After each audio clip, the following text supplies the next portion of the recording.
Participar todos. Ya se está grabando para que puedan hacer el ejercicio de construcción colectiva y apenas terminen, pues me avisan, ¿vale?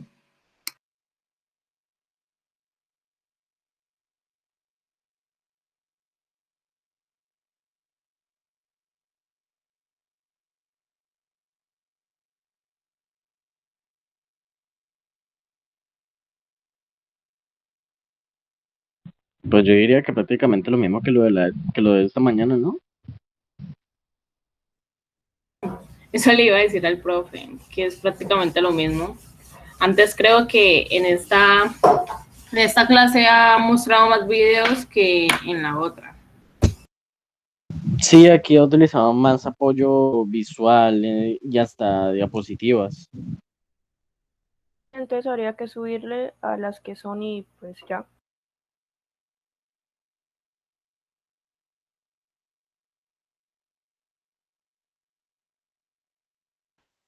Se hagan el mismo ejercicio de ahorita, ¿vale?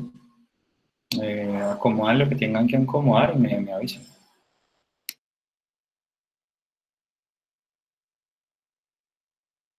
Entonces, ¿alguien puede hacer el favor y compartir pantalla? El archivo.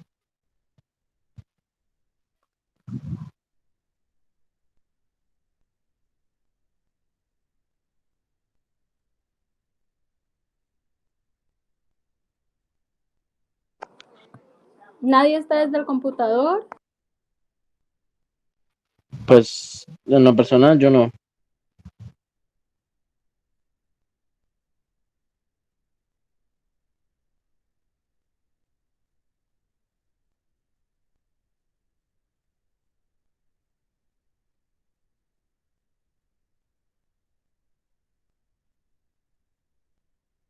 ¿Y la que compartí esta mañana quién fue? Yo, pero tienen el computador ocupado. ¿Y es el mismo documento de esta mañana? Sí, ninguno Sí, está en es el el mismo computador, de documento. verdad. Entonces espérenme un momentico mientras yo lo descargo No, y yo lo estoy en el proyecto. celular.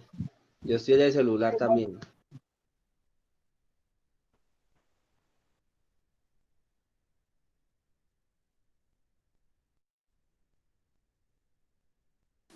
Gente que le pone el alma. Dale, Daniel.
Pues ya que estamos con el mismo profesor, pues... pues referente al curso, pues como en la primera, ¿no? Porque en realidad las clases entre historia y psicofisiología no es que sean muy diferentes que digamos. Pues sí, pero él maneja la temática, obviamente la temática diferente y también utiliza mucho más recursos aquí en esta. Entonces hay que hacer la diferencia.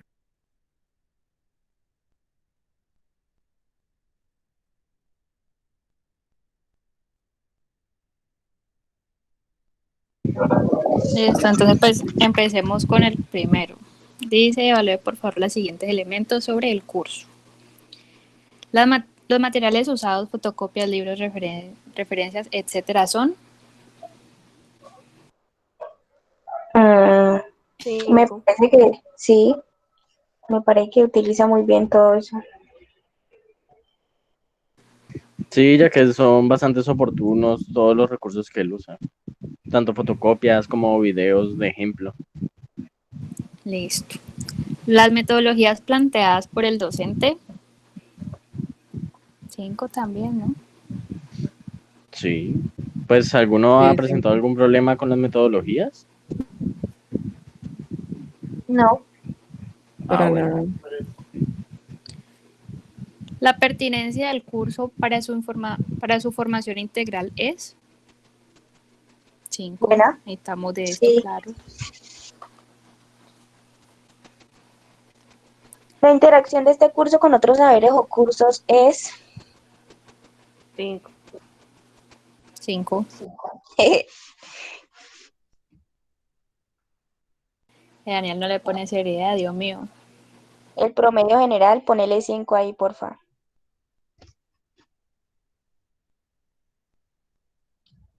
Ahora, evaluar los aspectos relevantes sobre el docente. Su preparación y manejo de los temas es muy bueno, 5. ¿Qué dicen los demás? Sí. ¿No? ¿Qué Ay, no, inseguros? Dale. esto parece una conversación de 3. Pues es que lo que dice manejo de los temas, 5 porque pues el profe sabe mucho, ¿no? Y pues bueno. Sí. Pero entonces ahí entra a De la esto parte con que lo que estábamos habíamos hablando de la hablado. historia. Si es exacto, la Exacto. Que comunicación nos sería perdemos. Ujú. 4.8, creo, pues sería igual que la otra. ¿Ahí cuánto le pusimos? ¿4.8? Sí. No, Es en 4.8. No, el fue 5 en lo bajo, fue 4.8. 5, exacto. Ah, ok. Entonces sí, 5 y 4.8, Daniel.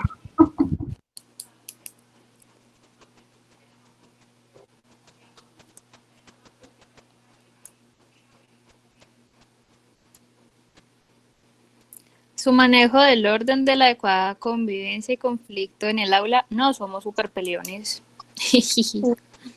No, Uy, mentiras. sí, en especial Mariana que pelea tanto. Ay, me peleo últimamente contigo. Agradéceme, por favor. Ve, pero en la comunicación que establece con el grupo no es muy buena.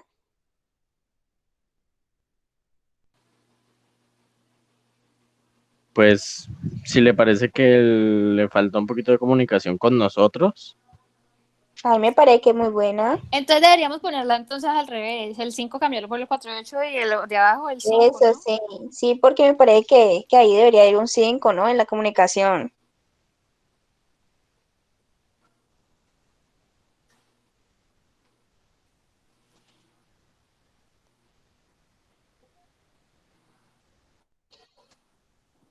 KD dice 4.9.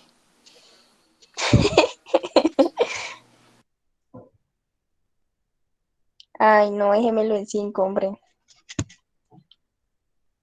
Eso No, ahí que ya. la nota en La nota general general. es 4.9. Qué pena. Es que no había terminado de escribir. Sigamos. Evalúe, por favor, los aspectos más relevantes sobre el grupo de estudiantes. Su preparación previa de las clases. ¿ustedes creen que nos preparamos bien? ¿Nosotros? Pero es que evaluar eso de manera Pues, general es algo difícil, ¿no? pues Sí. puede decirse que no es, o sea, no es algo que nosotros sepamos. Entonces, por ejemplo, 4 o 5. Porque yo puede que lea, pero no sé si, por ejemplo, Mariana lee. Entonces, pues ahí. Exactamente. Sí. Uh-huh. Sin tirarte, Mariana, al hoyo. Uy, no, esa Isabela tan horrible. Pasa Uy, que no, ya la no me participación es vuelvas muy a hablar. buena. Sí, eso sí, 5, porque es muy buena la participación de este grupo. El trabajo en Yo, equipo, creo 5 que yo también diría es que también. bueno. yo diría que participación de grupo, yo diría que en 4. Uy, No, Juan, Es que ¿qué te son muy pasa? pocos. Sí, la pero participación abunda, pero de apenas unos. No llegaríamos a entonces, 10, puede ser, 11. Bueno, sí, también en esa parte sí. entonces 4 o 5, ¿qué? ¿Sí? 4 o 5. 4 o 5. ¿De Pues cuánto sí. es el grupo? ¿Como de 30 y algo? Ah, como de Sí, como 40. 30 y algo. Entonces imagínense, yo creo que de 4, porque no llegamos ni a la mitad de los que realmente participan bastante.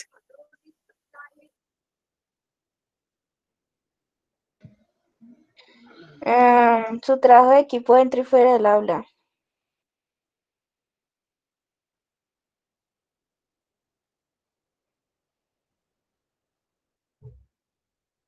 Sí, 5. Su relación con el docente también 5, ¿no? Es muy buena. Pues nos llevamos bien con él. Sí.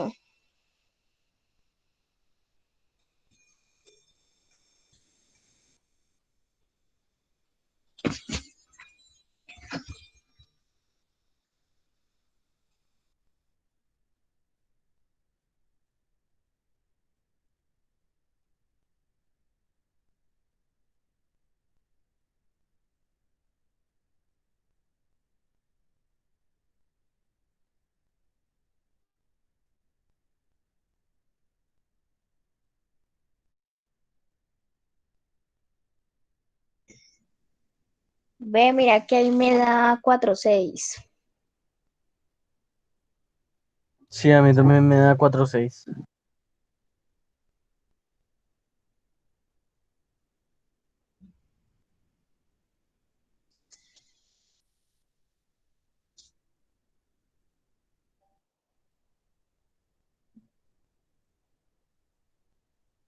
Creo que en esa parte hemos puesto la entonación que utilizaba el docente en las clases.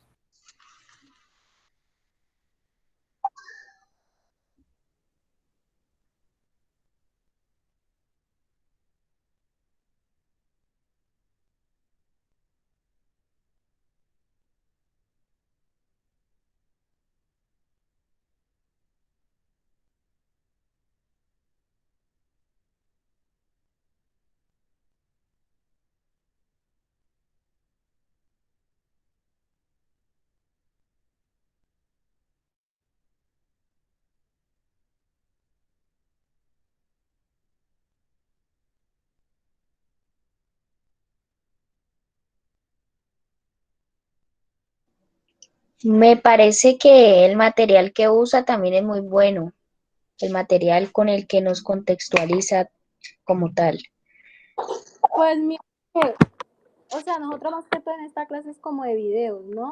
A veces sí siento que es como un poquito, no sé, como aburridor, creo, como que ver y ver y ver secuencias y secuencias sobre el video. No sé, es lo que yo pienso, ¿no? Pero es que en estos momentos es como lo más apropiado, ¿no? Sí, a mí la verdad me gusta. Pues no sé, así aprendo más. Claro, es súper didáctico. Pero pues Yo obviamente no es también, para todos, ¿no? pues yo también aprendo mucho con los videos. Pero tal vez le hace falta un poquito más de retroalimentación por parte de él para... Aunque bueno, él al final de los videos, él siempre explica Sí, que aquí pasa tal, Sí, tal, claro, tal él cosa. siempre hace la retroalimentación del video para poder Ajá. explicar el tema.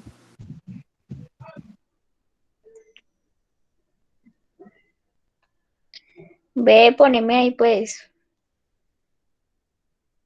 em, ¿Qué más material usa él? Pues en psicofisiología él usa bastante las diapositivas también. Entonces ponele ahí porfis. Que usa buen material.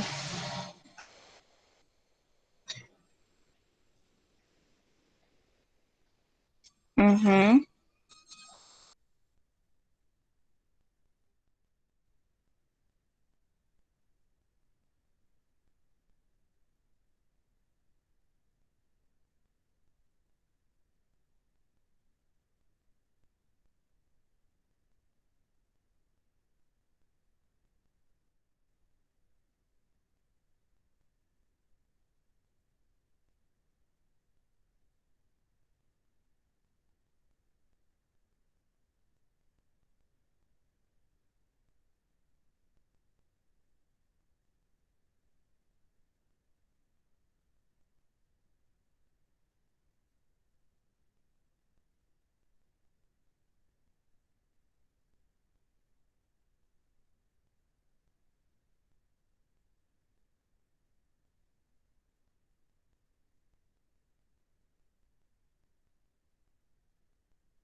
Pues, ¿ustedes creen que le hace falta algo más?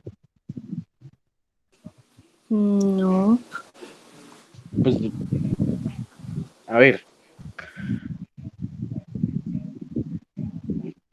no, pues en lo personal no, pues yo no veo así nada más, a no ser que alguien, ¿Por qué no hablan las 22 personas más que hay? Uy, no.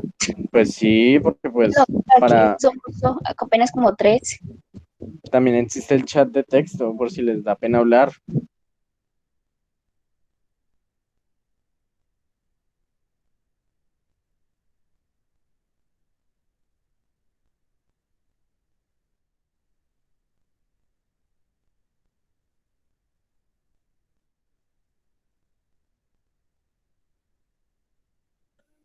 Sí, entonces ya llamemos al profe para ver la clase.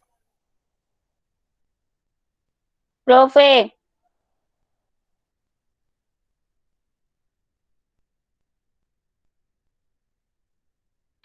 Hola, ¿ya? Sí, profe. Bueno, sí, digamos que escuché ya al final pues que estaban ahí de que participaran los demás, que sería pues chévere escucharlos ahí ya todos participando. Entonces, por favor, envíame ese documento y yo lo comparto acá en pantalla y hacemos la misma dinámica de la mañana. Eh,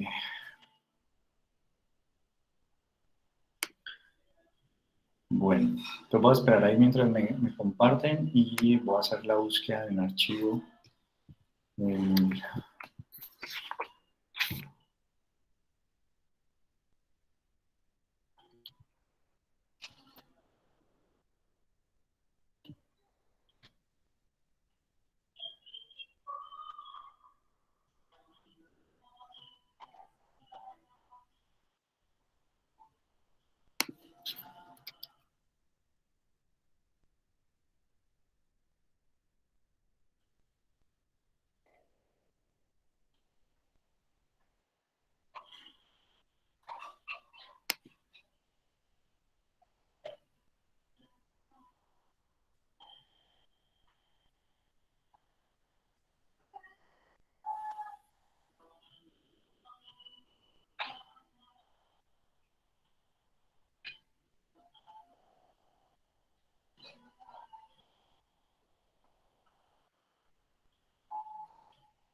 todavía no me lo has enviado, ¿cierto?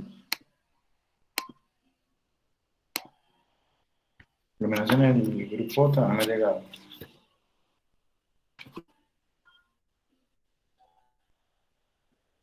Aún no lo tengo. Bueno, mientras tanto les voy a enviar esto.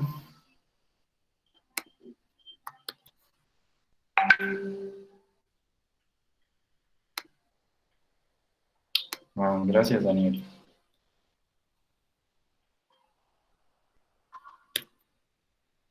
Bueno, entonces voy a descargar este.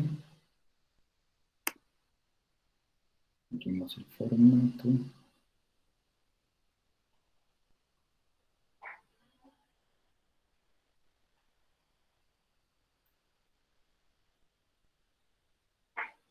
Ujú. Ok.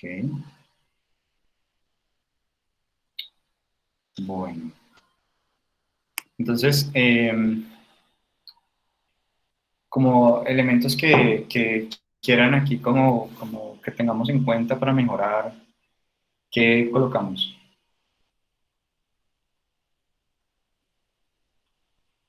¿Similar a la mañana? O sea, el encuadre,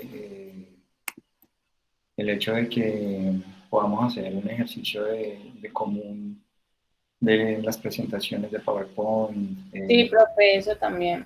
Lo de las igual. presentaciones. Vale, listo. PowerPoint. Pues sí, yo diría que no tiene mucho cambio, la verdad. Encuadre de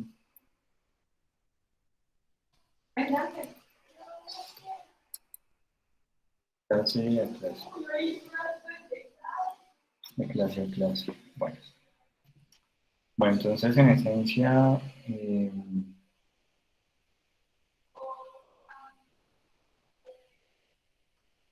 desde aquí entonces se deriva entonces el PowerPoint.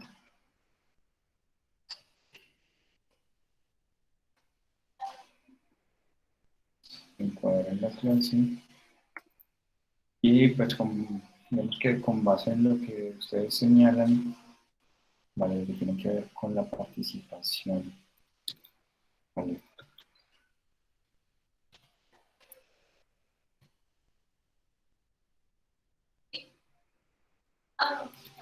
Bueno, entonces nosotros tenemos hasta este momento.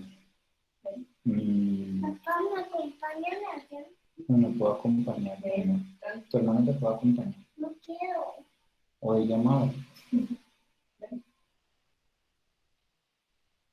Bueno, entonces, hasta este momento entonces sería este como el acta, digamos, de coevaluación por parte de los integrantes del segundo semestre. Profe, no está mostrando pantalla, por si acaso. Claro, toda la razón, toda la razón. Voy a presentar ahora.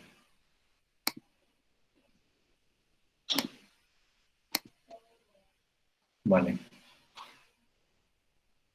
Entonces, este es, digamos que el acta de los estudiantes de psicofisiología.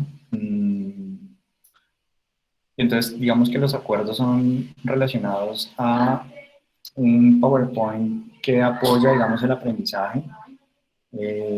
Otro elemento es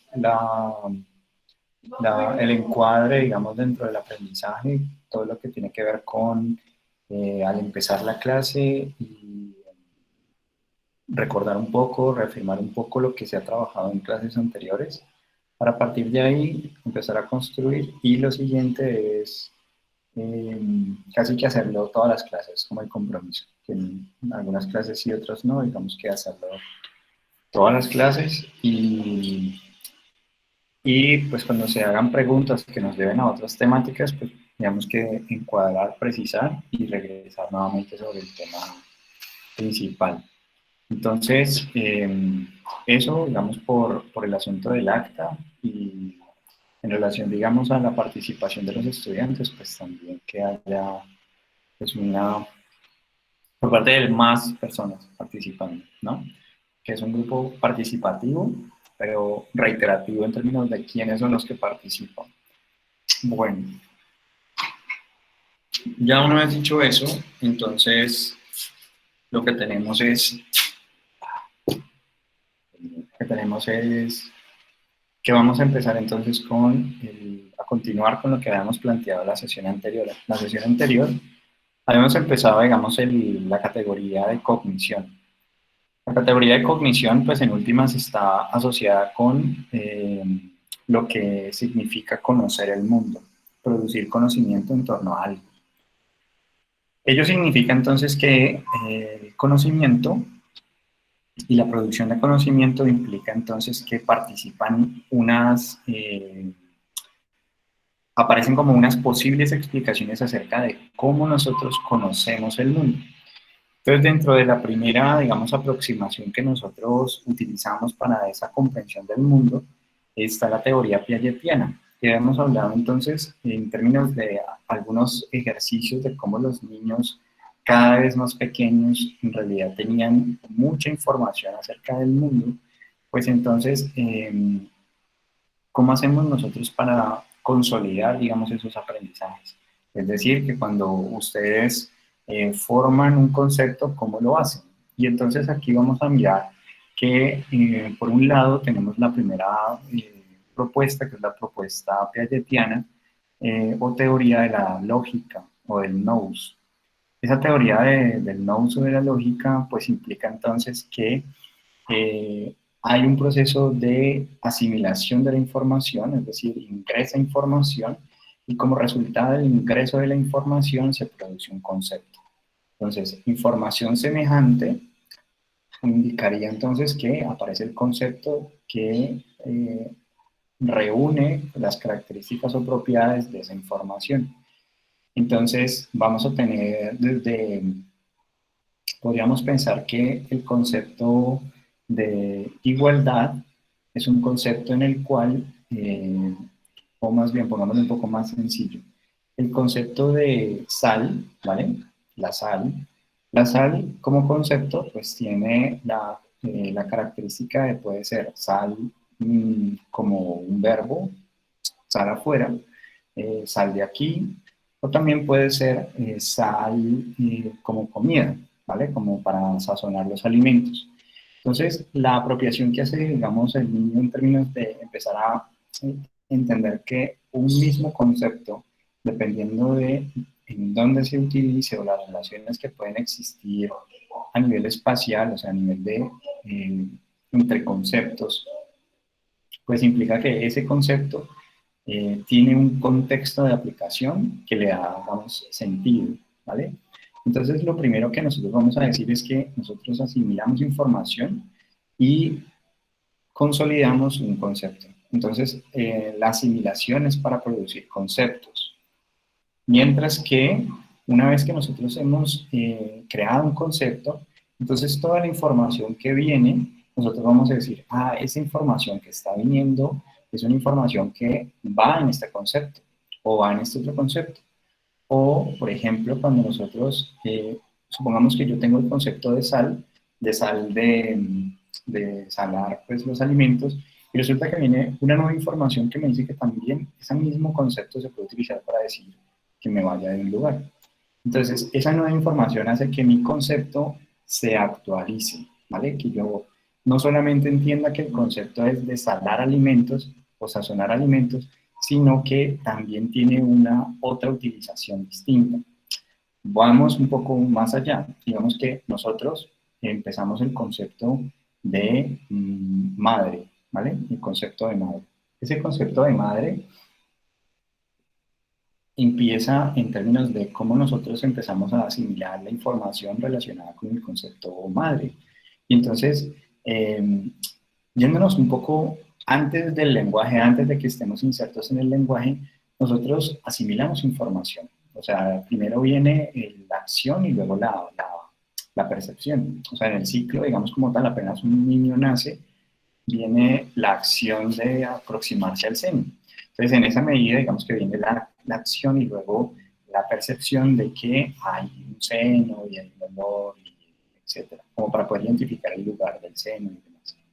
Pero en la regularidad de la vida, o sea, cuando ustedes empiezan a nacer, y por eso veíamos como todos estos hitos, digamos, del desarrollo, en últimas lo que se está consolidando es una organización del mundo, ¿vale? O sea, el ciclo de desarrollo perceptivo es un ciclo de organización del mundo, de regularidades. Entonces, empiezo a ver que esa información con características femeninas, pues me empiezan a decir que se llama mujer o que se llama mamá o que tiene, digamos, un nombre, ¿vale?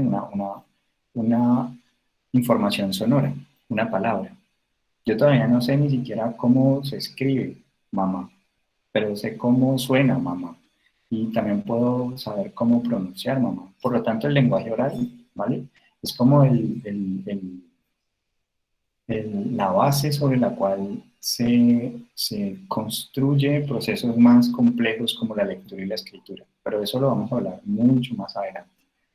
Por ahora vamos a centrarnos en entender que el mundo es un mundo en el cual vamos a tratar, cuando llegamos al mundo, de tratar de darle un orden. O sea, el desarrollo cognitivo es un proceso de generación de conceptos y de generación de categorías. Por lo tanto, es un proceso de organización, ¿vale? Entonces, el mundo nos viene con diferentes informaciones, ¿vale? distintas informaciones. ¿Qué vamos a hacer nosotros? Empezamos a ver regularidades en esas informaciones. Entonces encontramos que siempre que aparece la información o la característica femenina, no sé, pelo largo, busto, un color de ojos, etc. A eso viene acompañado la palabra mamá. O que cuando yo lloro, lloro y lloro y lloro, me dicen, toma el tete, tete, tete, y me empiezan a pasar el tete, ¿vale? El tetero, ¿no? Pero pues me lo simplifican a tete, tete, tete. Entonces, aparece el concepto de tete, es decir, aparece la palabra y su representación, ¿sí? Entonces, por ejemplo, esa representación implica que yo ya puedo, por ejemplo, decir mamá, tete, y construyo, digamos que empiezo a asociar el asunto de que cuando nombro tete, estoy yo en mi mente pensando en una información característica, en una representación característica que se corresponde con ese objeto de mi representación.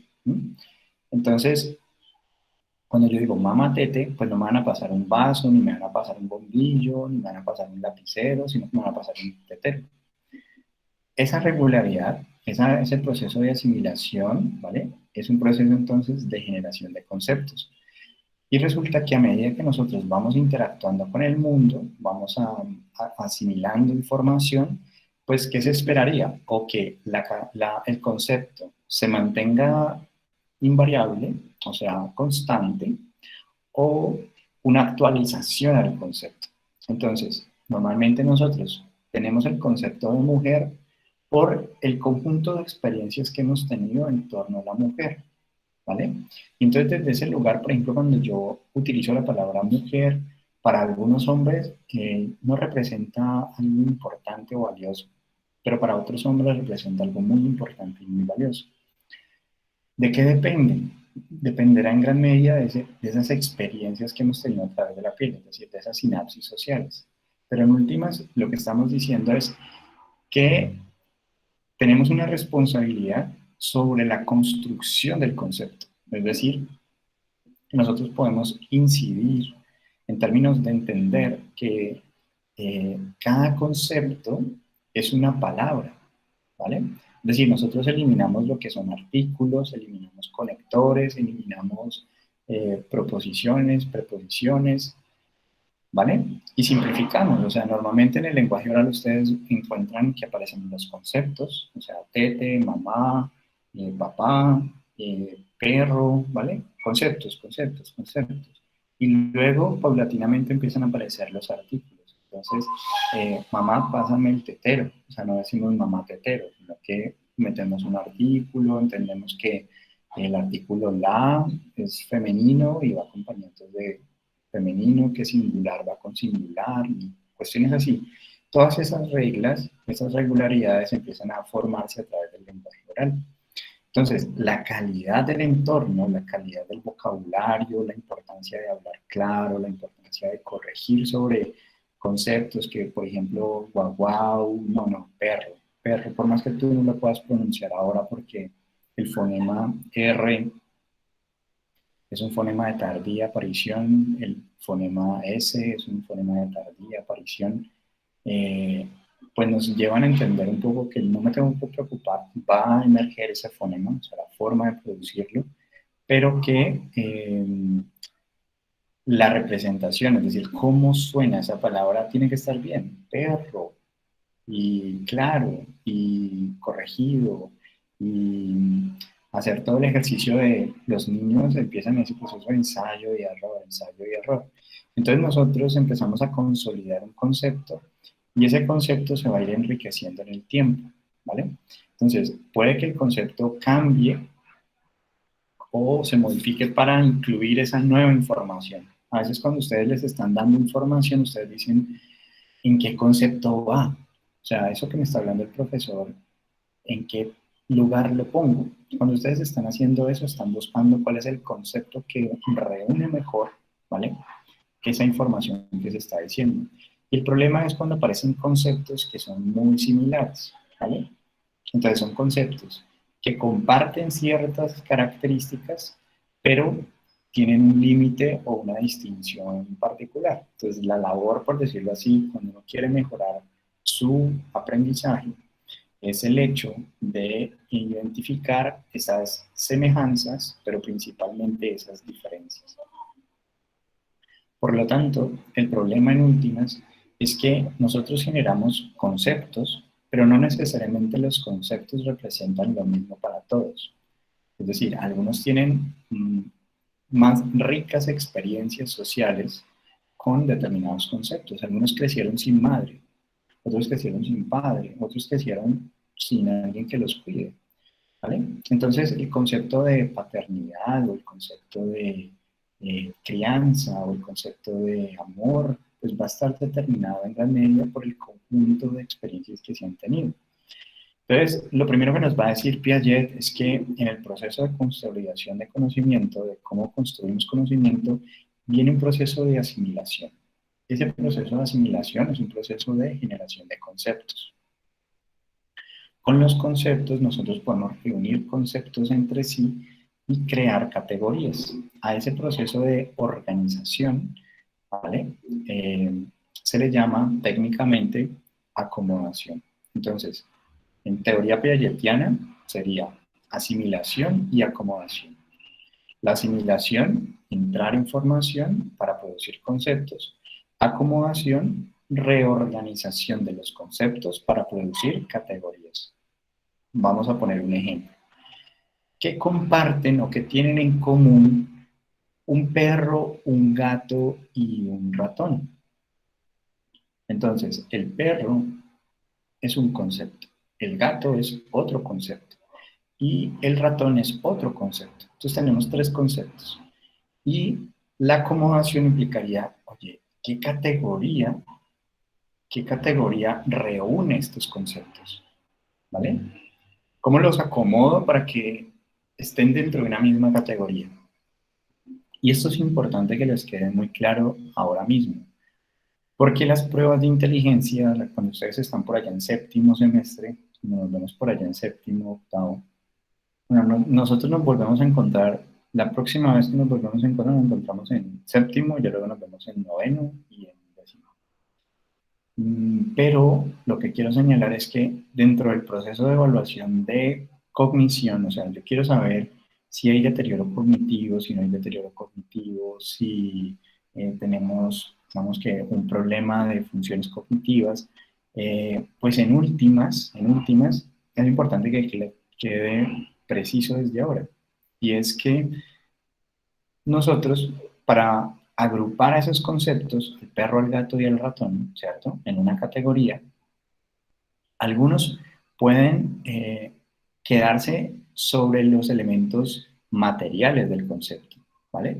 Es decir, la representación como perceptiva del concepto. Entonces algunos dirán, todos tienen 2 orejas y cola, y tienen 4 patas, ¿vale? Esa puede ser una respuesta. Otra respuesta puede ser, no, todos son domésticos, ¿vale? O sea, todos tienen pelo.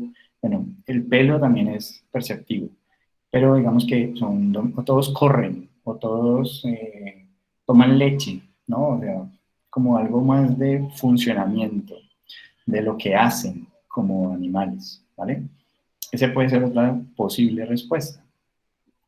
Pero la categoría lo que trata de hacer es elementos cada vez mucho más abstractos, ¿vale? Es decir, que las categorías, entre menos apegadas a la realidad, ¿vale? Mejor. ¿Por qué?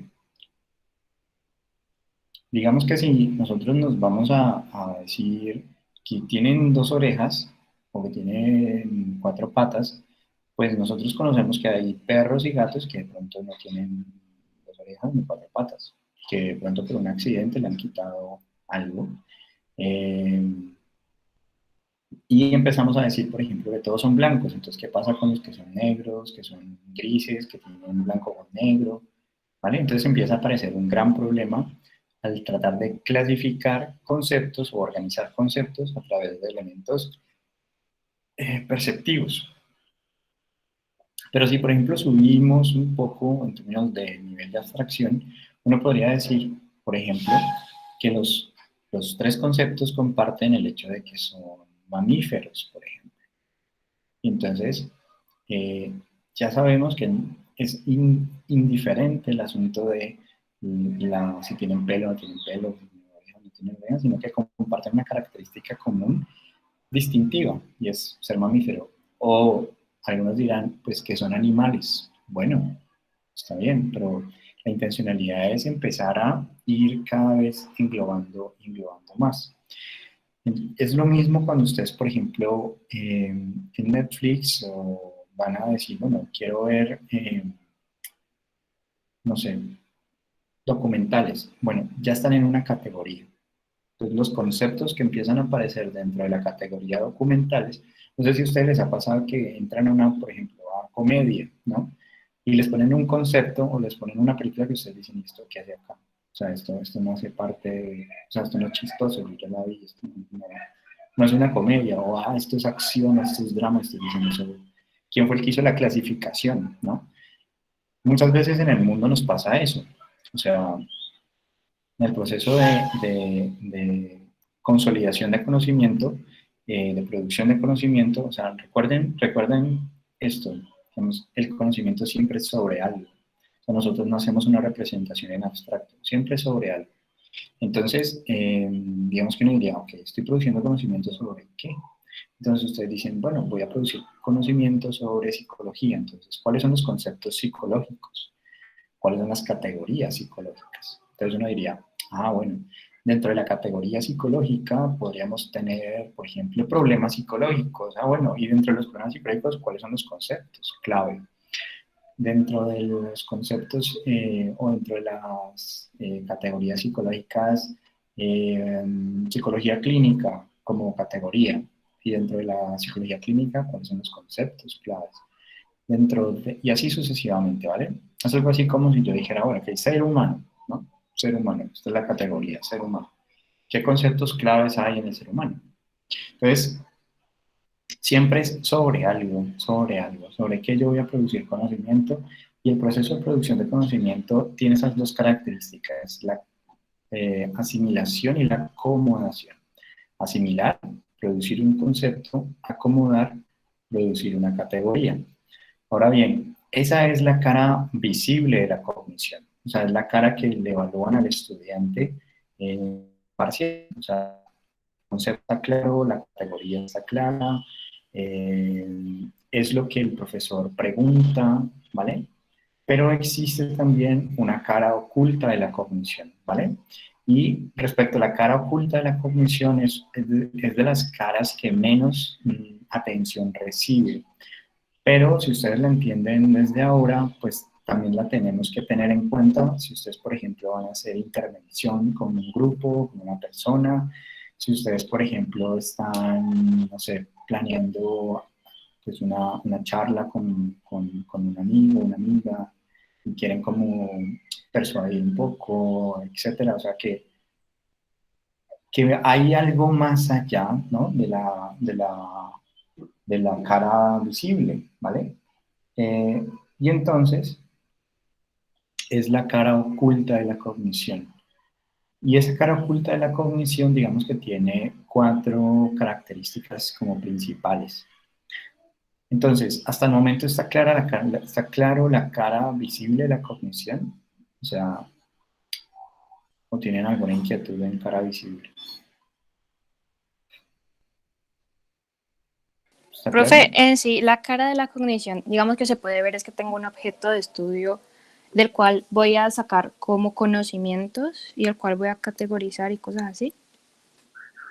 Ok, cuando decimos cara visible y cara oculta, es que no es tanto de que, digamos que hace referencia a esa que tú notas el concepto, o sea, puedes dar cuenta del concepto. Yo te pregunto, oye, ¿para ti qué es el sexo? ¿Para ti qué es ser mujer? ¿Vale? Eh, y en ese orden de ideas, digamos que podemos dar cuenta a nivel visible lo que tú eres capaz de poner en palabras, o sea, un conocimiento declarativo, ¿vale? No sé si les ha pasado a veces que ustedes dicen, profe, yo sé o sea, yo sé el concepto, lo entiendo, pero no sé cómo explicarlo, o sea, no sé cómo ponerlo en palabras. Y ese tránsito de poder poner en palabras lo que yo sé, estaríamos hablando de que nos ayudaría a precisar mejor el concepto. Entonces, en últimas, la cara visible de la cognición estaría en términos de que tú puedes rastrear si está claro o no está claro el concepto, o si la categoría, por ejemplo, hay en pruebas de evaluación de neuropsicología, en los lóbulos frontales, a nivel de funciones ejecutivas, por ejemplo, se evalúa la clasificación de determinados, se muestran, digamos, unas imágenes, entonces, por ejemplo, aparece un caballo, aparece un perro, aparece una hormiga, aparece una casa, y aparecen diferentes imágenes, ¿vale? Y la tarea es, en un tiempo determinado, que son aproximadamente unos 2 minutos, tienes que tratar de generar la mayor categorización posible. Entonces, bajo la categoría, por ejemplo, hogar, voy a meter todos los conceptos, ¿vale? Que van en hogar. Entonces ahí uno, por ejemplo, se empieza a dar cuenta que a veces uno dice el tiburón, ¿eso es qué? ¿Eso es mamífero? ¿Eso es qué es? ¿No? Empieza a tener como ciertas dificultades en términos de lo que uno creía que sabía. Porque realmente nunca se lo ha preguntado, o sea, o nunca se lo han preguntado. Entonces, la cara visible implicaría qué conceptos tú tienes respecto a algo, o qué categorías tú tienes respecto a algo. Entonces uno podría decir que los círculos, los triángulos y los rectángulos como conceptos conforman una categoría que son las figuras geométricas, pero que con las figuras geométricas también puedes reorganizar esas figuras geométricas para hacer lugares para vivir. Y entonces coges un triángulo, lo vas a sacar. Coges un triángulo, un rectángulo y haces una casa, ¿no? Entonces ya tienes, en vez de figuras geométricas, ya tienes una nueva categoría que son lugares para vivir o cosas así, ¿vale? Esos elementos son elementos que tú puedes casi que constatar, ¿vale? Constatar, ver claramente. Y en eso se basa prácticamente que toda la evaluación cognitiva, por decirlo así, o sea, lo que tú puedes verificar, ¿no? Pero hay algo que subyace a que tú hagas el proceso de clasificación o que tú hagas el proceso de generación de conceptos. Es decir, todos los que están aquí son inteligentes, ¿vale? Pero no todos se interesan por esforzarse. O sea, algunos están, no sé, pueden estar con el celular por ahí y yo estoy hablando acá y están en otro punto, ¿sí? O algunos pueden estar muy interesados en eso. Entonces, son esos elementos que no están tan presentes o normalmente no se tienen en cuenta. ¿Qué es lo que se llamaría entonces a esta cara, digamos, oculta de la cognición? ¿Vale? Entonces, siendo quizás al entender un poco la cara oculta o los conceptos que hay en la cara oculta, podamos entender un poco mejor que realmente es una misma moneda. O sea, es una moneda que es la cognición, y esa cognición tiene su cara visible, que es la que rastreamos de conceptos y categorías, y la cara invisible, que es la que vamos a ver ahora. Pero confío, ¿no?, en que ahorita que terminemos esta parte de la cara invisible, quede un poco más claro entonces como esa relación entre lo invisible y lo visible de la cognición, porque subyacen al mismo tiempo. O sea, no es como que es pura cognición pura. O sea, prácticamente lo que diríamos de la cara invisible de la cognición es ese aspecto emocional que subyace a la cognición. Pero lo vamos a detallar por 4 como aspectos como principales, ¿vale? Entonces, el primer aspecto, digamos, de la cara oculta de la cognición tiene que ver con la motivación, ¿vale? La motivación. En términos piagetianos serían ideales, o sea, los ideales. pero en términos más contemporáneos sería motivación. En términos de motivación, entonces nosotros vamos a decir que cuando a mí me interesa algo, pues yo me voy a disponer, ¿vale?, a generar conceptos, a generar categorías. O sea, estoy interesado, el tema me apasiona, me gusta, me llama la atención. Entonces voy a generar conceptos y categorías ahora. ¿De qué me sirve? ¿Dónde lo puedo aplicar en la cara oculta de la cognición en ese concepto en particular? Si ustedes, por ejemplo, van a ser psicólogos que van a estar en escenarios de orientación vocacional, ¿sí? En la orientación vocacional, ustedes, por ejemplo, están escuchando a los estudiantes y no saben qué van a escoger, ¿no? Qué profesión van a escoger, y están escuchando a los estudiantes y empiezan a hablar ellos acerca de lo que empieza a ser interesante para ellos. Entonces empiezan a hablar, por ejemplo, psicólogo, mire que pues cerca de mi casa yo me estoy dando cuenta que hay muchos hospitales, que hay muchas farmacias, casi que como que el discurso se está tejiendo en torno al área de la salud. Entonces, el interés, por decirlo así, empieza a ver conceptos que antes no veían. Entonces empieza a ver conceptos como hospitales, ambulancias, farmacias, personas vestidas de médico, ¿vale? O sea, empieza a notar esos conceptos que antes no notaba porque no le importaban. Este también nos sirve cuando tiene que ver con nosotros, es por ejemplo cuando ustedes dicen, ay, yo tengo unas ganas de irme para, no sé, San Andrés, y empiezan ustedes a ver que todo el mundo, o sea, empiezan a aparecer que todo el mundo quiere ir a San Andrés, empiezan a ver sus amigos, ah, ¿para dónde van? No, para San Andrés, yo también tengo ganas de ir a San Andrés.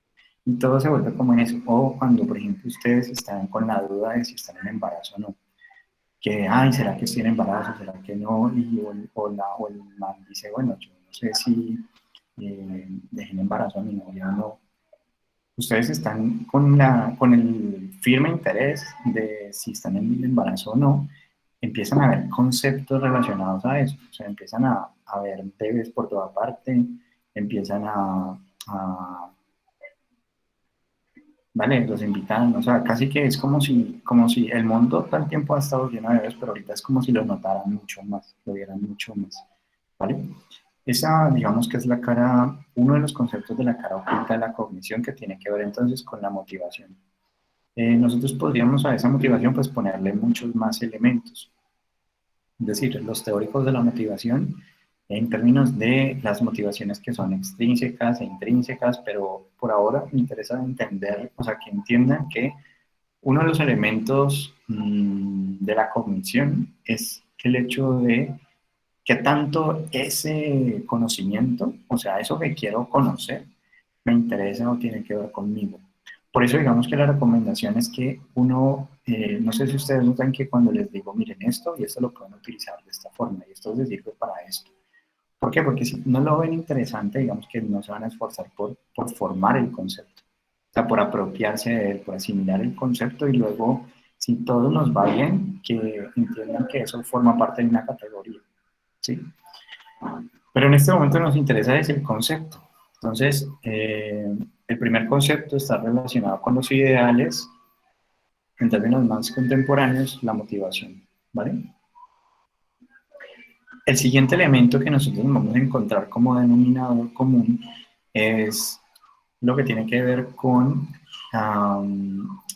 voy a usar la palabra pues como piagetiana, pero para ponerlo un poco más en términos coloquiales, un poco más, menos formales, pues digamos que le denomina a este elemento el elemento axiológico, ¿vale? Lo axiológico tiene que ver con los valores, o sea, en suma, ¿qué es lo axiológico? Los valores. ¿Eso qué significa? Que todo conocimiento, ¿vale?, tiene un valor axiológico, es una redundancia, tiene un valor, ¿vale?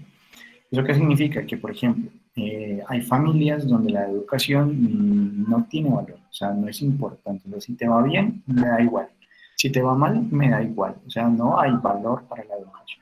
Entonces, el estudiante en esas condiciones donde no hay muchas expectativas sobre su educación, va a incidir en términos de la calidad de la formación de conceptos y de categorías, ¿vale? Lo mismo es, por ejemplo, en términos de una cultura organizacional. Hay organizaciones, o sea, instituciones donde se privilegian ciertas prácticas, o sea, se le da mucho valor a la excelencia, a la rigurosidad, y entonces uno se siente como que no puedo ir menos que, por ejemplo, cuando ustedes tienen buenos compañeros, o sea, tienen un nivel alto sus compañeros, eso hace que ustedes como que digan, pucha, yo me tengo que esforzar porque es que mis compañeros son muy buenos. O sea, si yo no tengo como mucho interés, eso también, el valor que se le da o la trascendencia que se le da a la clase, a un ambiente de concepto, pues implica, o sea, si yo estoy tratando de aprender un concepto y mi compañero, por ejemplo, dice, ay, no, ¿qué crees?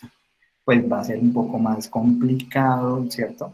Darle valor, a menos que yo diga, lo convenza del valor que tiene ese concepto o esa categoría. Entonces, es importante reconocer que este es un proceso activo, o sea, demanda por parte del estudiante o del aprendiz la generación del concepto y activamente organizar ese concepto para describir esa representación, o sea, actualizar esa representación de forma constante, cada vez más precisa, cada vez más refinada, ¿vale? O sea, a veces uno tiene conceptos cerrados, ahí empiezan los chismes. Entonces, ahí volviendo como a lo que decíamos inicialmente, teoría intuitiva, teoría científica, todos tenemos nuestros conceptos, ¿vale? Conceptos. La teoría científica empieza como a pulir, a refinar, a refinar, a refinar esos conceptos. Entonces, el concepto de depresión sin psicología y el concepto de depresión con psicología, ¿no?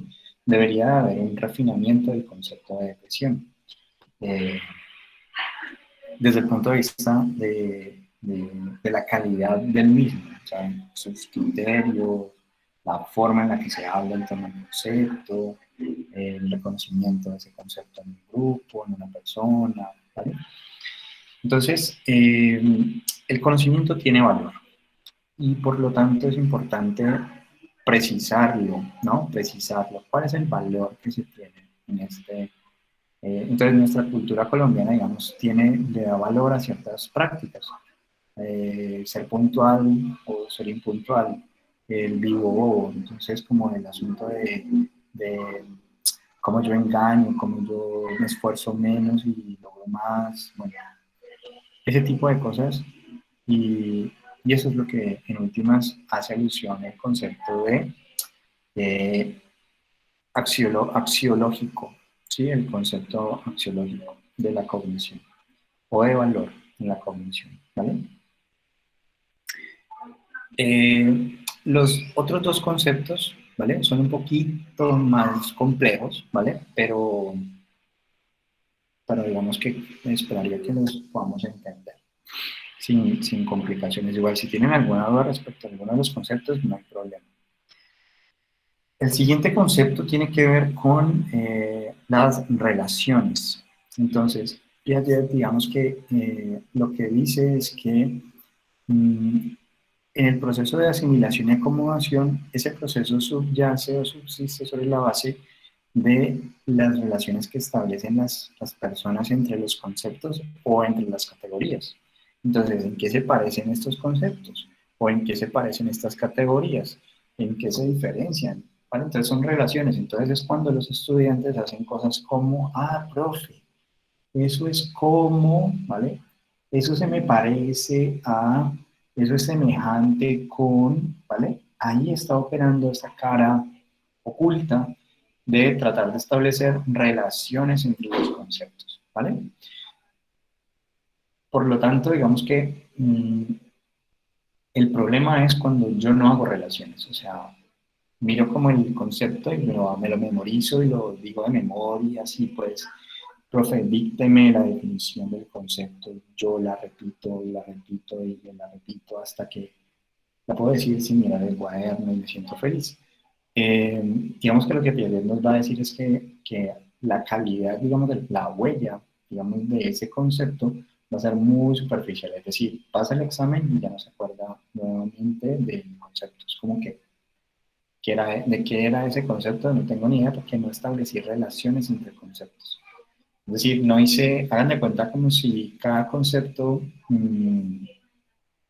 fuera una neurona y cuando hacemos la relación, pues conectamos dos neuronas entre sí. Entre más larga la conexión, entre más es más difícil olvidarlo, porque si olvidé digamos, no recuerdo, eh, puedo valerme de otras vías para acceder a esa información y recuperarla.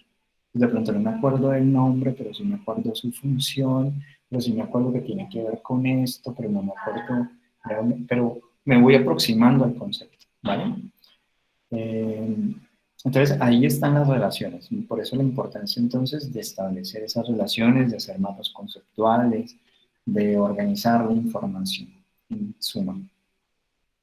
Y el último concepto, y no por eso menos importante, es el concepto de la gestalt. Entonces, la gestalt tiene que ver con que nosotros... ¿Cómo, profe? Qué pena, que no entendí bien. ¿La última cuál es? Gestalt. Voy a escribirlo aquí en la hoja que tengo aquí delante en mayúsculas. Profe, ¿eso es relacionado a lo que usted nos estaba hablando ahorita de esas figuras que se movían? Ajá, sí. Gracias, profe. ¿Vale? Gestalt. Entonces, ¿a qué hace alusión el concepto de gestalt? Hace alusión a que nosotros vamos a completar o a... Si yo, por ejemplo, les digo en clase, muchachos, les tengo un chisme, mejor dicho, pero les voy a contar el chisme cuando termine la clase. Ustedes van a quedar como, ¿qué? No, profe, cuénteme ya. Pasa un rato. Pueden decir, no, sí, profe, dale, no hay problema. Pero van a seguir pensando en qué será, qué será, qué será. Ay, y no se quedan con ese vacío, van a tratar de completarlo. Ah, yo creo que debe ser que el compañero lo echaron, ¿sí? Porque, ¿vale? O si yo, por ejemplo, les pregunto a ustedes, chicos, ¿y por qué no vino tal compañero, tal compañero? No se pueden quedar con ese vacío, ¿no? O sea, alguno dice, pues, profe, yo creo, es que yo la vi, es que yo la escuché, y yo creo que ya estaba, ¿vale? Y no me parece que la zona en la que ya está, no hay internet. O sea, se cierra el concepto, no nos podemos quedar con un vacío, ¿vale? Entonces, en esa perspectiva, digamos que el concepto de Gestalt lo que nos lleva a decir es que cuando nos falta información en un concepto, nosotros vamos a tender a hacer un cierre en ese concepto y no necesariamente es correcto. Es una tendencia, o sea, tendemos a decir, por ejemplo, ¿entendieron? Y ustedes dicen sí, y luego cuando van al detalle de si entendieron o no entendieron, resulta que tienen un gran vacío en un concepto, ¿vale? Entonces, la Gestalt también nos ayuda a entender, o sea, ese concepto de Gestalt nos ayuda a entender, por ejemplo, por qué las distintas posiciones en términos de lenguaje o de conceptos entre el lenguaje adulto y el lenguaje infantil. Por ejemplo, si nosotros decimos, supongamos que ustedes los contratan en una universidad para averiguar por qué las madres gestantes, o sea, las mujeres universitarias que acaban de tener hijos, abandonan la universidad. ¿Por qué hay tanta abandono por parte de las mujeres que son madres? ¿Vale? Entonces, resulta que ustedes dicen, bueno, pues le preguntan a las madres y ustedes le explican a sus hijos que vienen a la universidad, que así como él va al colegio, tú vas a la universidad, o sea, ese tipo de cosas. Entonces, desde el lenguaje adulto, esa es la explicación, pero lo que desconocemos es cómo está haciendo el cierre el niño, es decir, cómo está percibiendo él la ida de su madre a la universidad. Entonces a veces dicen, no, pues que yo le digo a mi hijo que me acompañe y me llego hasta cierto punto con él, pero no lo traigo a clase, se lo dejo hasta cierto punto. Entonces bien, venimos, mi mamá me acompaña, mi esposo, etc. Y llegamos hasta cierto punto y resulta que el niño, cuando la madre pues se va, o sea, el niño ve que la madre se va, ¿vale? Pero él se acuesta a dormir y la madre no ha regresado. Entonces, en la mente del niño, cuando se le pregunta a los niños qué es lo que perciben o qué es lo que, por qué lloran tanto, por qué les cuesta tanto eh, entender, digamos, esta nueva dinámica para la madre, eh, tienen un miedo de que el monstruo, pues en términos de la mente infantil, en términos de eso, está en la universidad, de pronto, pues la lleve, no regrese, me da miedo que yo la veo que se va, yo me duermo, pero no sé si va a regresar, ¿vale? Entonces, desde esa perspectiva, pues tenemos como dos percepciones en torno a un mismo concepto, que es la universidad, donde en un lugar, pues está el asunto de, bueno, pero yo no entiendo por qué le da tan duro que yo esté acá, y desde la mente infantil está el asunto de, me da miedo que no regrese mi madre. Entonces, por el lado de la gestal, eh, nosotros muchas veces hacemos ese tipo de cierres. Entonces, por ejemplo, vemos un lugar en el cual, no sé si ustedes cuando niños creían que tenían superpoderes, o sea, que cuando corrían eran más veloces que el resto, que saltaban de sitios súper altos, que eran así todos agresivos, todos aventureros.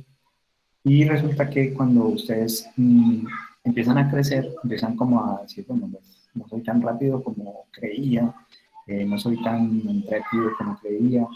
Y entonces el asunto es que cuando uno recuerda que saltaba a lugares muy altos y resulta que cuando regresa a esos lugares en los cuales, digamos, saltó en su momento, porque es la casa, digamos, familiar de la abuelita, de la tía, por allá, y volvemos nuevamente ya con este cuerpo, pues así glorioso, adulto y demás, más altos. Volvemos a mirar el lugar del que recordábamos que era nuestro desafío titán, pues así para nosotros mostrar nuestra capacidad de salto y de tal, que uno recordaba que le picaban las piernas cuando caía, o sea, era de esa magnitud del salto. Recuerde, y cuando lo ve de adulto, pues uno dice, no, pues claro, o sea, realmente no era tan alto como lo recordía, pero desde la perspectiva, el cierre que se hace desde la perspectiva es, pues yo me veo pequeño y eso es gigante. Y eso es lo que nos ayuda entonces a entender cómo nosotros, pues, los distintos conceptos que formamos en nuestra vida, tendemos, así nos falta información, lo vamos a tender a cerrar. Y lo vamos a cerrar desde la perspectiva que tenemos en ese momento, ¿vale? O sea, si entendemos que, por ejemplo, los bichos no se ven en las manos, entonces, ¿por qué me tengo que lavar las manos si no tengo bichos? ¿Vale? No los veo. Entonces, el cierre en gestal estaría en el término de empezar a actualizar de que no necesariamente el hecho de que no los veas no significa que no estén. De ahí todas estas investigaciones relacionadas con mostrar pues, los bichos, o sea, con rayos ultravioleta y que tú puedas ver pues, lo que no puedes ver a simple vista.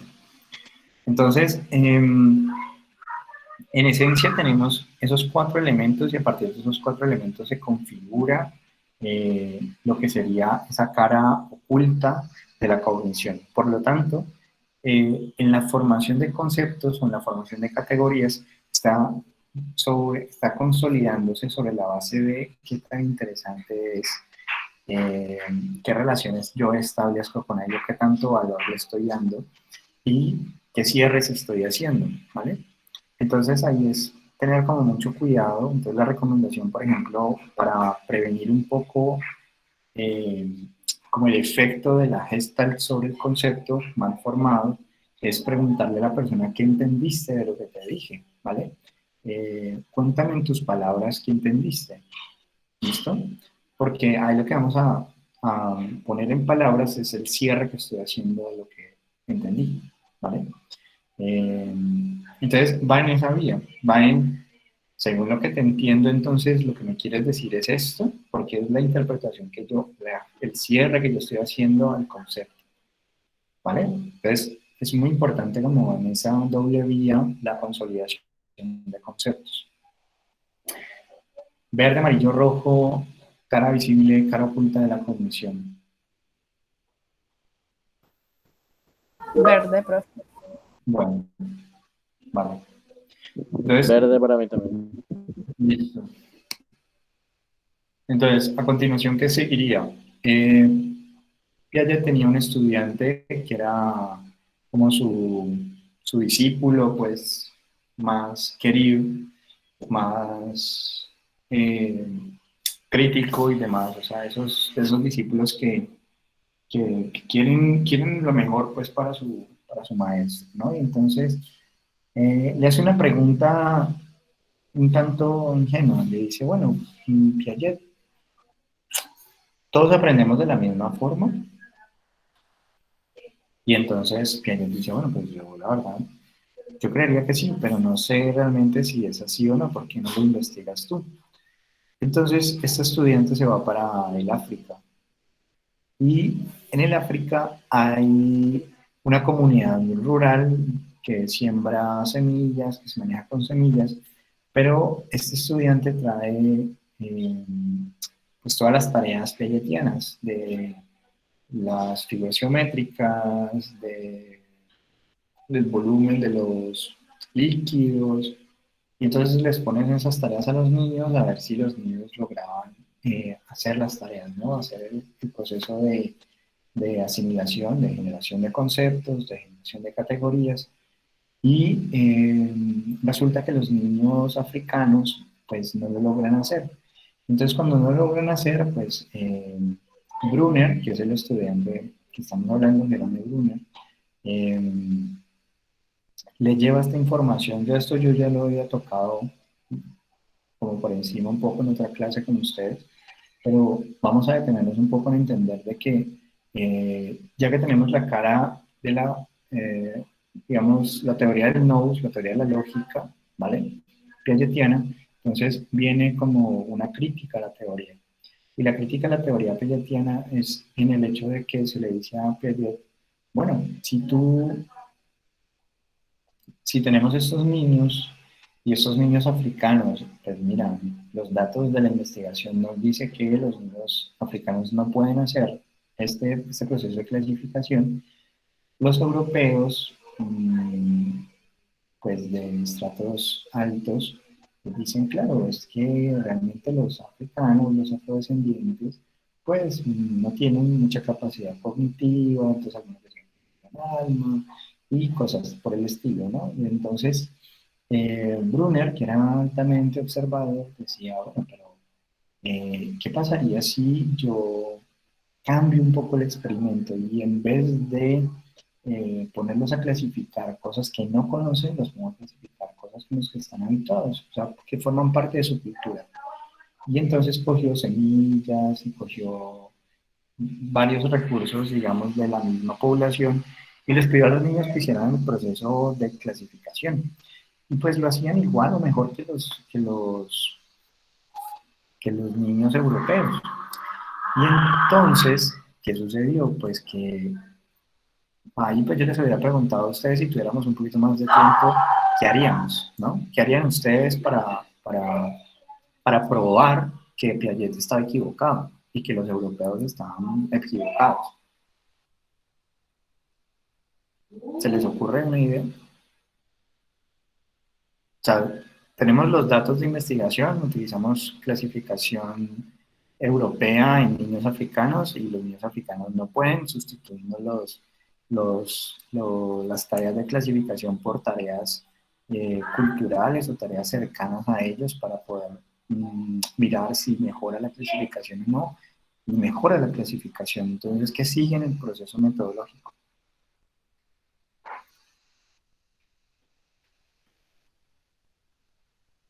¿Qué harían ustedes?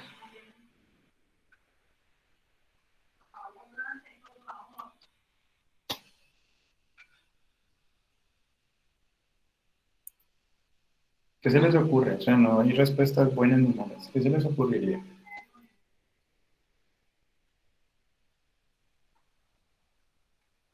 Poder como medirlos, o sea, ponerlos como en resultados, como por ejemplo, es que no se me ocurre algo así muy elaborado, la verdad.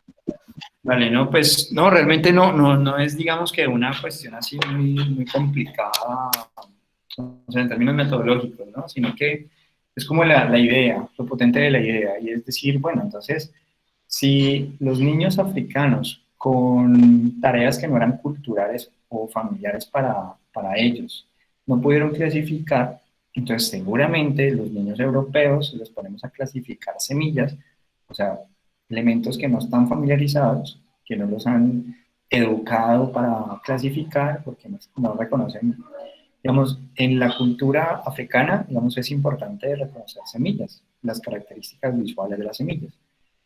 Entonces, volviendo como al ejemplo que daba Isabela hoy, como en la mañana, digamos que están habituados, entonces, a más familiarizados con las características de las semillas, pero no están familiarizados con las figuras geométricas, ¿vale? Mientras que los europeos, los vieneses, pues los niños de Viena sí están, digamos, familiarizados. Entonces, el ejercicio o es decir, bueno, entonces vemos las semillas agrícolas y pongamos a los niños europeos, o sea, si la cognición, si la teoría piagetiana, todos aprendemos igual, pues ellos deberían de poder clasificar semillas. Y entonces se llevó las semillas para Europa y les pidió a los vieneses que hicieran el mismo ejercicio. Y no se pudo, no pudieron. Y entonces con esos datos de investigación se entendió como el proceso. Tenemos niños africanos, niños europeos y una misma tarea, que era la tarea que se utilizaba para los niños europeos, que era coger círculos, triángulos, cuadrados de diferentes formas, ¿vale? Y se les pedía que organizaran, agruparan esas formas, clasificaran esas formas. Entonces, triángulo con triángulo, círculo con círculo y así, ¿vale? Esa tarea se lleva a los africanos, los niños no lo pueden hacer. Entonces Brunner dice, ok, pero estos niños, ¿con qué están familiarizados? Están familiarizados con semillas. Entonces pongamos a clasificar semillas. Y lo pueden hacer el mismo ejercicio de clasificación. Y entonces el siguiente paso es decir, bueno, pues miremos si la teoría es correcta, de que todos aprenden igual, pues pongámoslos a clasificar semillas a ver si lo pueden hacer. Resulta que no. Entonces él tiene ya datos de investigación en donde va y le dice a Piaget que la teoría hay que complementarla. Él no le dice que está equivocada, ¿no? O sea, todos aprendemos así, o sea, la lógica es esa. Asimilación, acomodación, conceptos, categorías. Esa es la lógica. Ahí Piaget, bien, ¿vale?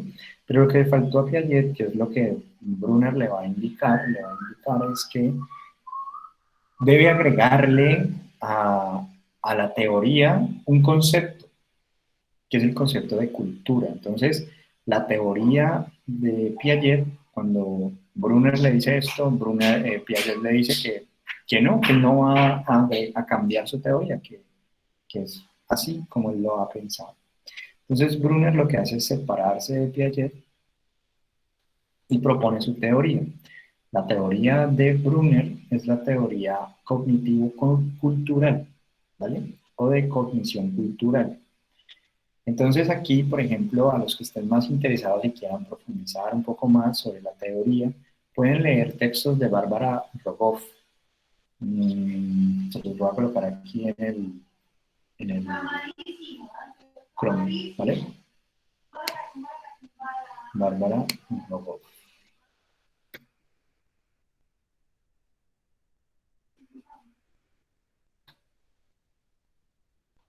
Ella es uno de los referentes en cognición cultural, cognición social, ¿vale? Cognición cultural principalmente. De esta misma escuela, ¿vale? De esta aproximación histórico-cultural de la cognición, es también Vygotsky, que más adelante hablaremos un poco más de ella, ¿vale? Entonces, el texto, digamos, que me interesaría, si pueden leerlo, es Aprendices del Pensamiento. Un texto súper lindo, súper lindo. Ella lo que hace es ir a diferentes comunidades y estudiar cómo aprenden en cada comunidad, ¿vale? Y entender entonces que cada cultura tiene su forma, privilegia ciertos conocimientos, ¿vale? Bueno, pero luego discutiremos de eso y creo que lo no decimos. Pero por ahora me interesa es que quede claro entonces que viene en el proceso de producción de conocimiento, generación de conceptos y de categorías y una crítica que hace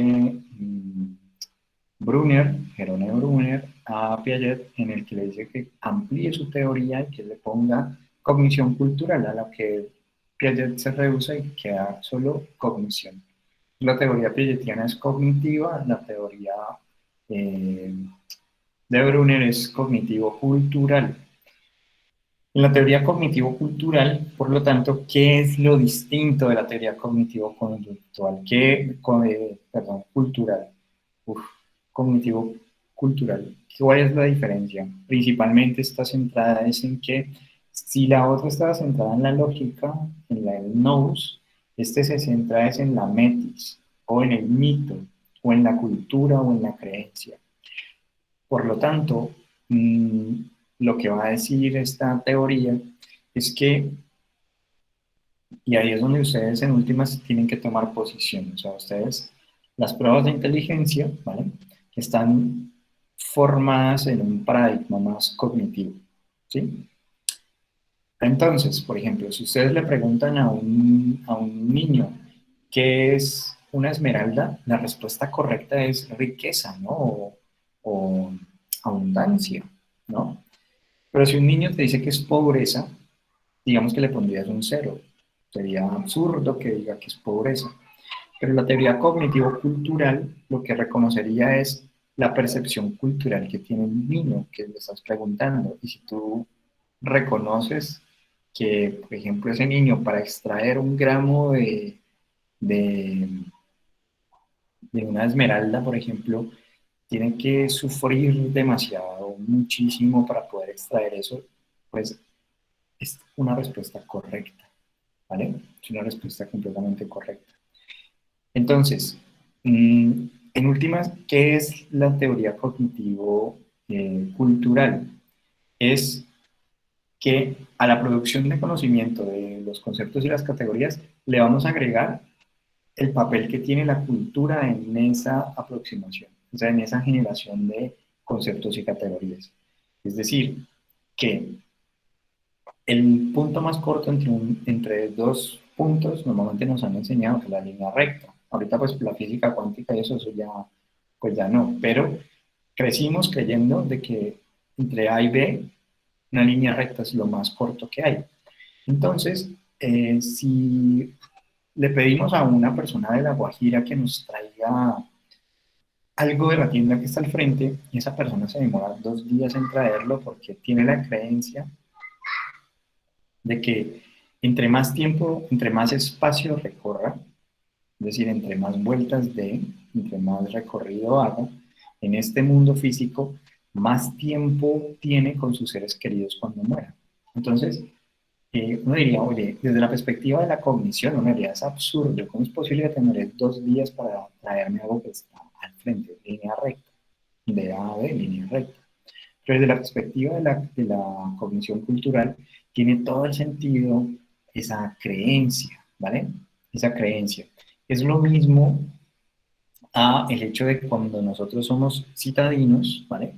Ciudadanos, aquí muy urbanos, y nos vamos, por ejemplo, para el Amazonas, o nos vamos de senderismo así bien abrupto, ¿no?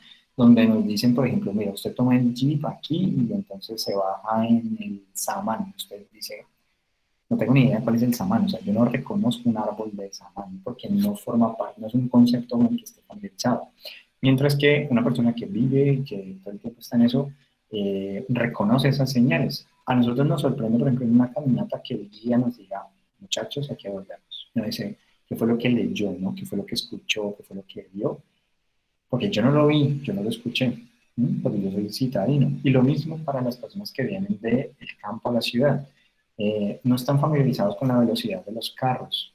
Entonces, calcular cuándo pasar, cuándo no pasar, etcétera, se hace muy complicado. Entonces, la teoría de la METIS o la teoría del cognitivo-cultural, pues hace el reconocimiento o el énfasis sobre la construcción del conocimiento. Desde afuera, bueno, esto es importante también de diferenciar, como que mi tarea también es mostrarle como en qué hace diferencia, ¿no? Entonces, la perspectiva piagetiana cognitiva es una perspectiva que el desarrollo cognitivo se da de adentro para afuera, ¿no? Va de adentro para afuera, es decir, intrapsíquico a interpsíquico, ¿no? O sea, primero adentro y luego me relaciono con otros y voy perfeccionando mis conceptos, ¿vale? Pero yo ya vengo con unos conceptos y los voy desarrollando, mientras que en la perspectiva cognitivo-cultural es al revés. La perspectiva es el desarrollo cognitivo se da interpsíquico, es decir, de afuera hacia adentro, ¿vale?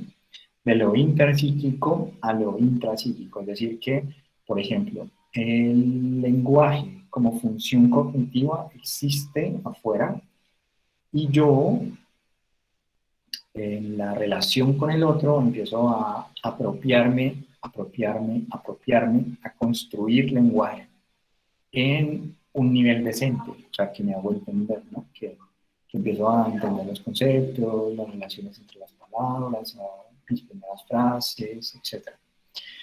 Entonces, aquí lo interesante es que para el cognitivo cultural yo no tengo, digamos que yo no nazco con el lenguaje, tengo una disposición para entender el lenguaje, pero tengo que construir el lenguaje, ¿vale?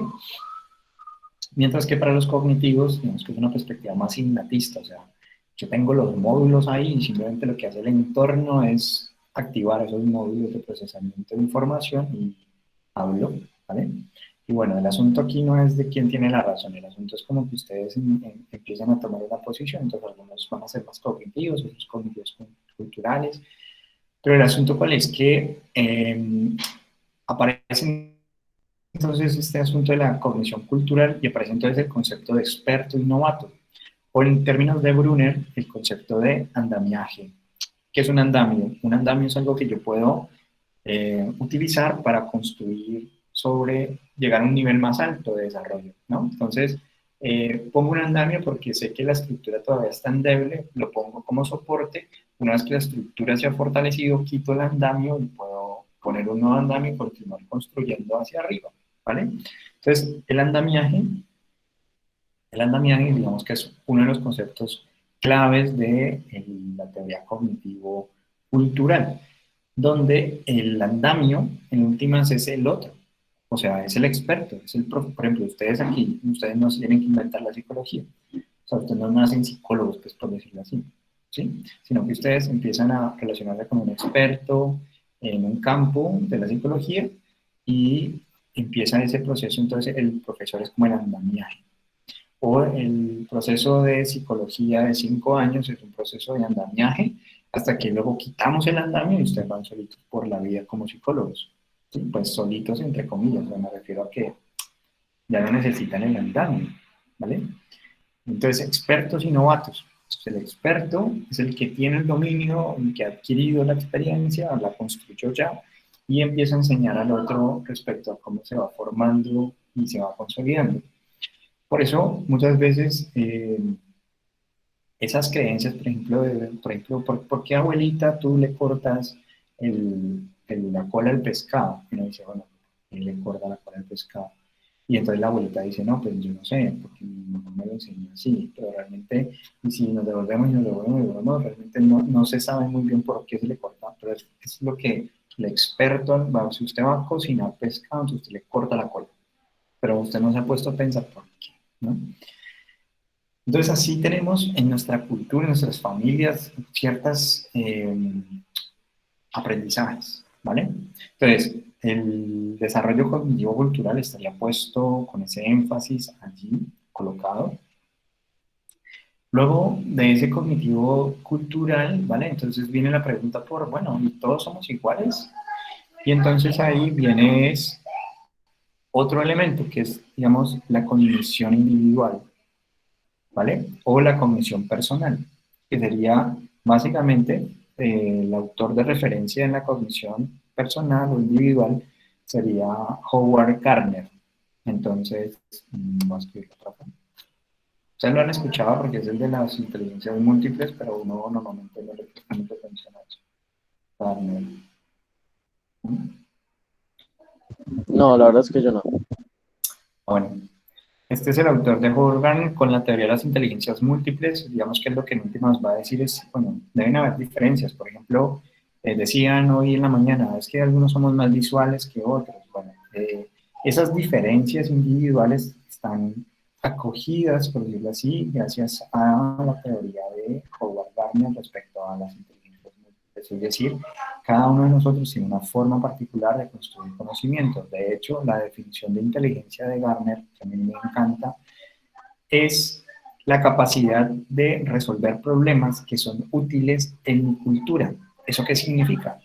Que una persona como ustedes, resolviendo un problema, como puede ser el parcial aprobarlo, un taller que les deja un profesor, como sacar la idea principal de un texto, es el problema que es relevante para nuestra cultura, pero que son tan inteligentes también aquellas personas que no saben leer, por ejemplo, y tienen que resolver el problema de hacer una devuelta correcta. Entonces son los que están en el semáforo, que venden, no sé, un chicle, y yo pago con 2.000 y me dan la devuelta correcta. ¿Vale? Para Gardner, digamos que son igual de inteligentes. Porque para la cultura en la que él está, el problema pertinente para él de resolver es hacer la devuelta correcta. Mientras que para un estudiante de doctorado, de pregrado, etcétera, pues tiene que lidiar con otros problemas culturales. Entonces, la inteligencia para él es esa capacidad de resolución de problemas pertinentes para mi cultura, a la que yo pertenezco, a la que yo me inscribo, como yo pertenezco a la comunidad de doctores de psicología, entonces, ¿qué problemas resolvemos nosotros? ¿Vale? Pero no, yo pertenezco a la comunidad de los semáforos y vendo chicle, perfecto. ¿Qué es lo que tengo que resolver en esa cultura? ¿Vale? Entonces, las variabilidades individuales están acogidas bajo la teoría de las inteligencias múltiples de Howard Gardner. Ahí he sintetizado muy rápidamente, pero para que nos hagamos una idea, cuando hablamos entonces sobre producción de conocimiento, o sea, la generación de conceptos y categorías. ¿Vale? Y voy a finalizar haciendo como una síntesis, por decirlo así, de lo que llamaríamos funciones cognitivas. O sea, entendemos la cognición y entonces, al entender la cognición como producción de conocimiento, pues necesitamos entender entonces cuando hablamos de función cognitiva. ¿Qué es una función cognitiva? ¿Vale? Entonces, respecto a la cognición, tenemos estas grandes apuestas. La cognitiva, la cognitivo-cultural y la individual o personal, ¿vale? Y ahora, dentro de esas aproximaciones, tendríamos que incluir a Vygotsky dentro del cognitivo-cultural, ¿vale? Pero de Vygotsky hablaremos, yo creo que no, el tiempo no me da para hablar de Vygotsky, no, es que ya ni me da para lo otro. Pero, bueno, pues dejémoslo hasta acá, ¿vale? Dejémoslo hasta aquí. Pero antes de dejarlo hasta aquí, les envío un link. El link les lleva a este libro que se llama El hombre que confundió a su mujer con un sombrero. De él vamos a leer 2 capítulos. Uno en el exceso, ¿vale? Entonces, está el déficit, que es cuando la función no funciona, ¿no? Valga la redundancia ahí. O sea, o funciona o no funciona, mejor dicho. Y entonces, hablamos de déficit cuando no funciona, cuando falta esa función. Y tenemos, por el otro lado, el exceso, que es cuando esa función funciona tanto, pero de una forma tan elevada que se convierte en un problema. Entonces vamos a leer respecto a una misma función, que es la función de memoria, ¿vale? En casos de déficit y en casos de exceso. Entonces, aquí donde lo tengo, la página es una cuestión de identidad, capítulo 12, ¿vale? Sería el exceso, ¿listo? Una cuestión de identidad. Entonces los voy a colocar en el grupo. ¡Pam! Ese es el exceso y vamos a mirar el del déficit. Y para eso entonces vamos a mirar el del marinero. El marinero perfecto. ¿Vale? Es el capítulo número 2. Entonces, aquí tenemos un problema de memoria, falla la memoria, y en cuestión de identidad tenemos un problema de exceso de memoria. Bueno, un poco problema de memoria. Pero creo que es como para que entendamos un poco un mismo fenómeno, cómo la memoria nos acompaña. ¿Listo? La idea es que lean estas dos lecturas para la próxima clase de psico. Es decir... Profe, ¿será que usted lo puede anotar en el grupo, por favor? Sí, ya, sino que es que mi celular no está... Pero yo ya lo había enviado, ¿no? Lo estaba copiando y pegando. Ah, vale, ya me llegó, gracias. Vale, listo. Ok, entonces hasta el momento tenemos los parciales, van a ser la próxima semana, ¿listo? ¿Qué entra en el parcial de psicofisiología? Pues entran estas últimas teorías de la cognición y vamos a hacer algunas como aproximaciones a los videos que vimos de comprensión y pensamiento en el niño, de Baby Human, como para como identificar, ¿no? ¿Qué es lo que nos quieren decir? ¿Qué es lo que nos quieren invitar como a pensar? Van a ser parciales cortos, espero que no tengamos muchas preguntas y bueno. Y estas lecturas pues serían para dentro de 15 días, son 2 capítulos, cuestión de identidad y el marinero perdido, ¿vale? Espero que lo disfruten y quiero organizar un cineforo de despertares. Me gustaría que la...